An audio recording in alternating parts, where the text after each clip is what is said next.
Hello বন্ধুরা, সবাইকে শুভ সন্ধ্যা। আমি তো খুবই ভালো আছি, তোমরা কেমন আছো অবশ্যই জানি। তো আজ কিন্তু আমরা সন্ধ্যা হতে না হতে তৈরি হয়ে গেছি। আমি আমার দুই মেয়ে, তোমাদের দাদাভাইও আছে সঙ্গে, সে ঘরে তালা দিচ্ছে। তো কোথায় যাচ্ছি তোমাদের সঙ্গে অবশ্যই শেয়ার করব, তার জন্যই ভিডিওটা। তো আগে বলে রাখি, আমি সব লং ভিডিওগুলো করি হচ্ছে হিন্দি কথাতে, বাট আমাকে অনেকেই রিকোয়েস্ট করছে যে বাংলাতেও একটু ভিডিও ছাড়ো, ব্লগ ভিডিও। তো তার জন্য এই ভিডিওটা। তো আমরা এসেছি রথের মেলাতে। এটা হচ্ছে উল্টো রথ। আমাদের এখানে কিন্তু দুদিন হচ্ছে এই ধরে উল্টো রথটা। ফার্স্ট রথ হওয়ার পর এক সপ্তাহ বাদে যে উল্টো রথটা হয়, যেদিন আসল ডেটটা ছিল, বাট তার আগের দিনও হয়েছে আমাদের এখানে কিছু কিছু জায়গাতে। তো আমরা ফার্স্ট সোজা রথে আসতে পারিনি, মেয়েদের শরীর খারাপ থাকায়। আর সেকেন্ড রথে ফার্স্ট দিন আসতে পারিনি, আমি একটু অসুস্থ পড়েছিলাম। তো সেকেন্ড যেদিন উল্টো রথের সেকেন্ড দিন আমরা এসেছি মেলায়। তো এখানে দেখো একটা ছোট্ট বালতি আছে বাস সাইডে, সেটা আমার খুব পছন্দ হয়েছিল। অতিরিক্ত দাম বলে তো আমরা নিইনি। আর এখান থেকে যেতে হবে আর এক জায়গায়। তো তোমার দাদাভাই একটু তাড়াহুড়ো করছিলো যে কী খাবে কী নেবে, চলো চলো চলো। এসব করতে করতে কিন্তু আমাদের এখানে প্রায় মেলা ঘোরা হয়ে গেছে।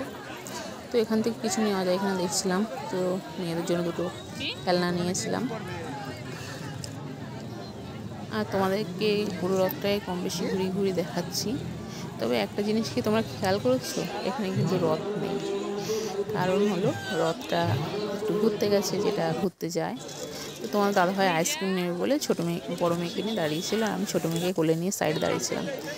তো একটু ঝাপসা হয়ে গেছিলো, মাঝখানে একটু বৃষ্টি হচ্ছিলো। তো আমি মানা করলাম তোমার দাদাভাইকে যে বেশি সময় থাকার দরকার নেই, চলো আমরা তাড়াতাড়ি বেরিয়ে যাই। তো রাস্তায় যেই এসেছি, দেখো এখনও কিন্তু বৃষ্টির জল ওখানে আছে, কাদা হয়ে আছে। রাস্তায় আসার সাথে সাথে দেখছি রথটা আসছে, রিটার্ন হয়। তো তাই দেখে আমরা ভাবলাম যে না, থেকে যাই।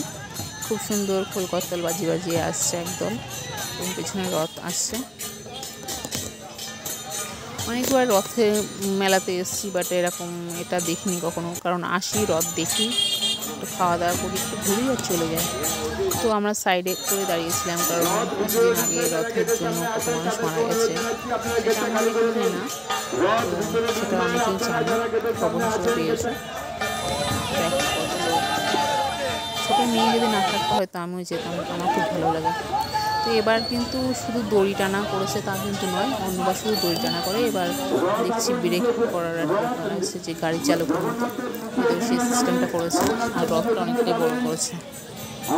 অন্যবার শুধু নিচের এটা থাকে, আর এবার জগন্নাথ দেবকে দোতলায় বসিয়েছে আর চালক বসেছে নিচে। কিন্তু অন্যবার সেটা নিচেই জগন্নাথ দেব থাকে, বাট চালক বলে কিছুই থাকে না, শুধু দড়িটা টেনে নিয়ে যায় এটা। কিন্তু ওই অ্যাক্সিডেন্টগুলো হচ্ছে চারিদিকে, সেই জন্য এখানে। তো আমার বড় মেয়ে ওর বাবাকে একটু প্রণাম করে মাথায় ঢুকিয়ে দিয়েছিল। তো রথ দেখছি ওখানে ঢুকছে না, আবার কি সমস্যা হলো, যাবে করে ওর ভিতরে আর ঢুকায়নি রথটা। দেখো দড়ি দিয়ে তারটা উঁচু করছে, কারণ এই তার নিয়েই অ্যাক্সিডেন্টগুলো ঘটছে সব জায়গায়। তো রথটা যাবে সোজা দিকে, তো আমরা ভাবলাম আর দাঁড়িয়ে থেকে লাভ নেই, অনেকটাই ভিড় হয়ে যাচ্ছে।